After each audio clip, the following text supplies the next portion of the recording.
আজকে 3টা বছর ধরে আমি এইভাবে ঘুরতেছি।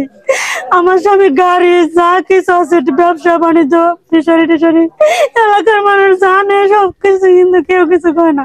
এর কোনো প্রতিবাদ করে না। এই যে আমার স্বামীর মাছগুলো বেচছে, আমার স্বামীর ব্যবসাটাই কুনি, এর তো কিচ্ছু আছেন না, খালি জোয়া খেলছে, রাইতে দিনে সারা রাত ঘুরছে, জোয়া খেলছে, কোনো ইনকাম করছে না। তাহলে এই ব্যবসাটা যে করতেছে, এতিম পোলাপনের রিজিক, এতিমের হক, এই মাছগুলা ফিশারি গুলা জানি করে খেতেছে। এলাকার কত মানুষের কাছে গেছি, মুরব্বীদের কাছে গেছি, কেউ কোনো প্রতিবাদ করে নাই। কইছে আমরা কি করবো, এটা যদি হারা যদি করে তো আমরা কি করবো, আঙ্গুর কি করার আছে। 5টার কারেন্টের শর্ট দিছে, চিহ্ন করছে আর কি, গ্রামের মানুষরা বোঝানির লেগে যে কারেন্টে ধরে মরছে, এটা আর কি গ্রামের মানুষরা আর কি বোকা বানানির লেগে কারেন্টের চিহ্নটা দিছে। অন্য তো কোনো বিদ্যুতের সংযোগই আসেন না, মোটরই আসেন না। মোটর তো দিনের বেলা মাছ মাইরা বেচছে, আমার স্বামী ঘরে তুলে থই দিছিল, রাত্রে মোটরটা ঘর টেনে নিয়ে তার তোর সিরা অবস্থায় ওই অবস্থায় করছে। কিন্তু আমার স্বামীর যেন তুইছে, আমার স্বামীর হুতাইতেছে, এন মনে করেন কোনো ইলেকট্রিক কোনো সংযোগই আসেন না, কিছুই আসেন না। লঙ্গিটা ফাঁসা গুন্ডা মারা, অনেকে দেখছে কি অবস্থা। আর আমার স্বামীর যে পরনের কালা গেঞ্জিটা ছিল, এটা তো সিরাল চেনটা সিরা অবস্থায়, সবার সামনেতেই আমি চেনটা আমি হাতে লইছি। আমার স্বামী আগে বিয়ে করছিল, আমার আগে ওই ঘরের একটা ছেলে, আর আমার 2টা ছেলে একটা মেয়ে।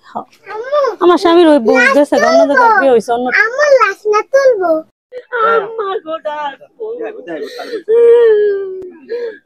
মৃত্যুর 3 বছর পর কবর থেকে ময়নাতদন্তের জন্য লাশ উঠানো হচ্ছে।